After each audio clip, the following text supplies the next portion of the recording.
Hello and welcome to the Path to Better A1C podcast. My name is Jenny Pena. I am your host, National Board Certified Health and Wellness Coach, Diabetes Prevention Program Lifestyle Coach, owner, CEO of GMP Coaching, and creator of the A1C Reset Protocol, which is my signature health coaching program to help you lower your A1C, prevent diabetes, regain your health, and maybe lost a few pounds, right?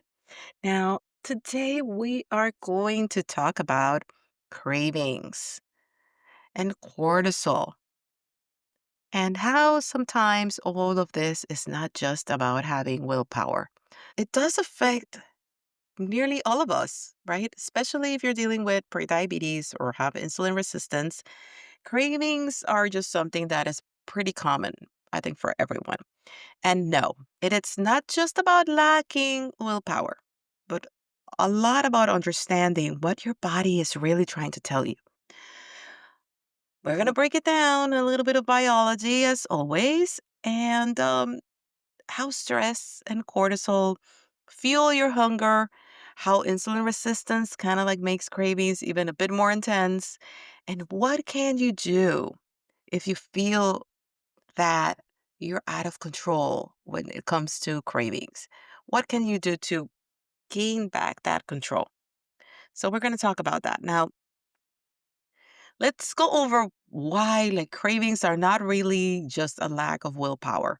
And I can say that a lot of my clients feel that way and feel a bit guilty when they fall for the cravings, right? Like that's kind of like how they say it. But when your body's stressed, when you have underslept, when you're experiencing a blood sugar crash, it's your body is wired to crave quick energy.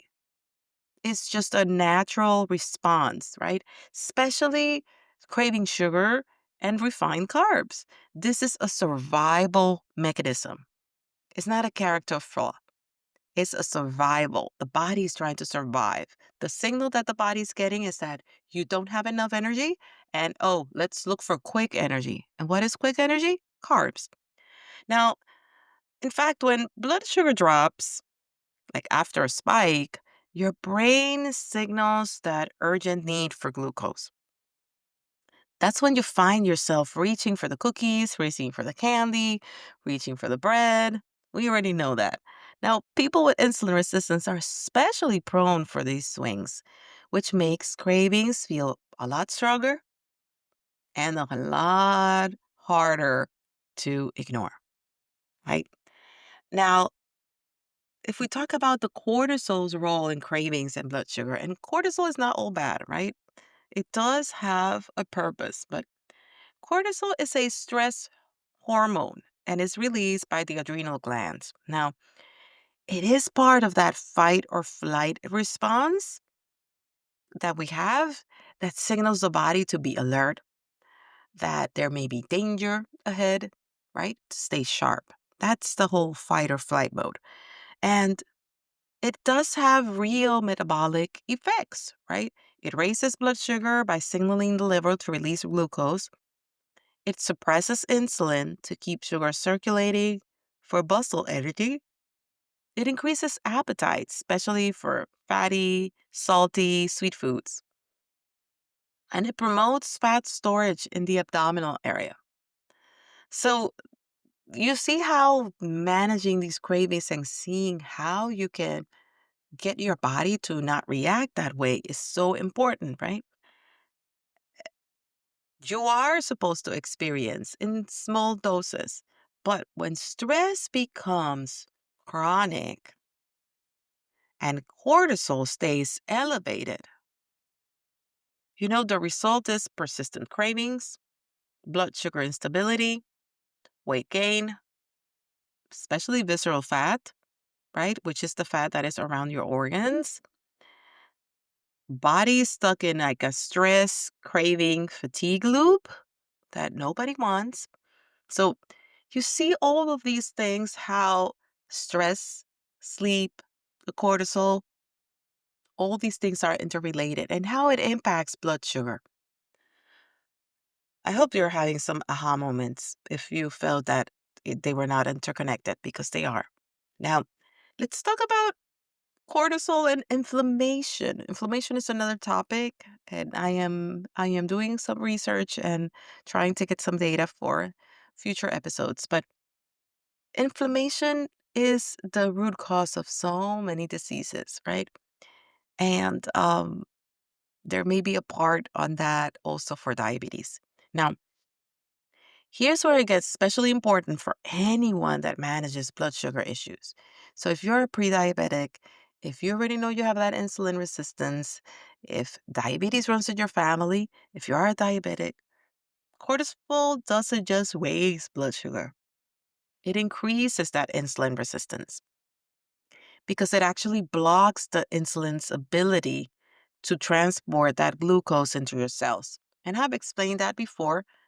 Technically, you eat carbs, carbs turn into glucose, glucose goes into your bloodstream.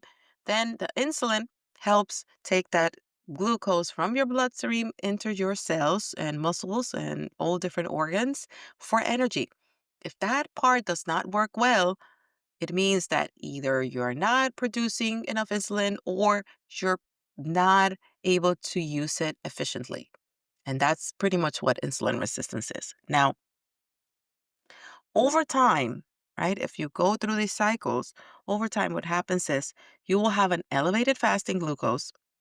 You will have more frequent sugar crashes, intense hunger, and again, that cycle of overeating and then feeling guilt and then feeling like a failure. Why did I fall for these cravings? Why did I fall for it again? Um, so it becomes that cycle. Um, but it actually disrupts also your hormone signaling and increases cortisol output, and it just makes insulin sensitivity worse. Now, let's go deeper. Chronic cortisol elevation can actually suppress digestion, right? Um, but it suppresses your digestion. It shifts your body out of that, what is called parasympathetic mode. And if you're familiar with the 478 breathing method, I believe I mentioned that in the previous episode.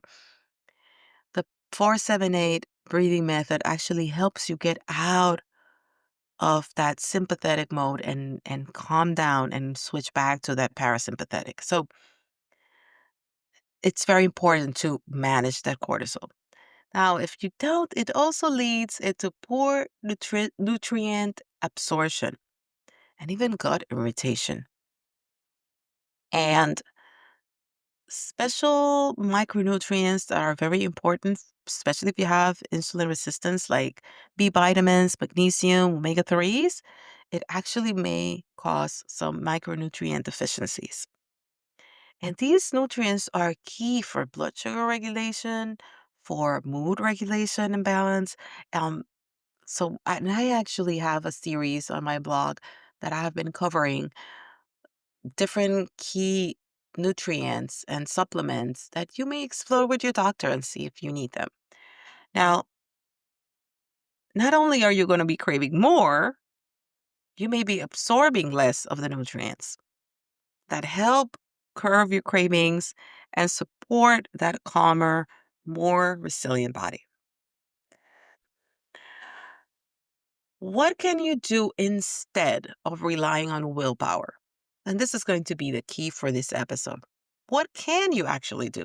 Well, you can muscle through a hormone imbalance, but there are tricks to make your body react differently. And here are three ways that you can start. They don't have to be complex. Eat meals that flatten your blood sugar curve. So, no spikes. How do you get that? Focusing on starting your day with at least 25 to 30 grams of protein. And make sure it includes healthy fats and fiber rich carbs. This calms the hunger hormones and it will actually reduce your sugar dips. It will address everything through the source. Now, the other thing is to use stress reducing rituals, right? Something that will help balance those cortisol levels. So, taking walks, deep breathing, sunlighting, journaling, and finding that connection. Like what can you actually do to bring joy into your life? Because managing diabetes, pre-diabetes, going through all of these things is tough. And having that social support and connection is very important. Now, the other element is to add those nutrients that soothe your brain and your blood sugar. In my previous episode, we talked a little bit about brain fog, and I touched a little bit on these nutrients. Now, focus on anti inflammatory foods, leafy greens, seeds, wild salmon, berries, avocado, lentils. These deliver a lot of these nutrients like magnesium, omega 3, a lot of fiber, and antioxidants. And these are natural cortisol. Let's call them moderators. They call them like they keep cortisol a bit under control. Now, I knew that I bombarded you with a lot of information, but let's go through the key takeaways, right? We talked about the cravings and how they're biological signals, that they're not character flaws. You're not uh, lacking willpower when you're feeling these things. It's all about your biological signals. How cortisol increases blood sugar and appetite and fat storage, and especially that visceral fat that actually covers your organs. Sometimes you cannot see it. It's not like that belly fat. And also how in people with diabetes and insulin resistance, the cycle is intensified. Like again, this is familiar to everybody, whether you have diabetes, pre-diabetes, high risk, it doesn't matter. I think everybody has experienced this. Now, when you have these insulin resistance, then the experience is a bit more intense. So, poor sleep, high stress, inflammation, they all increase cravings and they actually reduce your metabolic flexibility. So, addressing that by incorporating certain foods may actually help. Improving your sleep, it may actually help. So, if you want to calm your cravings, support your blood sugar, reduce stress, and nourish your body with real foods. Um, I know that some of my clients, sometimes for convenience, lack of time, they tend to go to processed foods, which is not horrible. However, it is always preferred to go to natural sources, fresh, real foods. And if you go to something that is packaged or processed, look at the ingredients. Try to find things that don't have a lot of stuff added.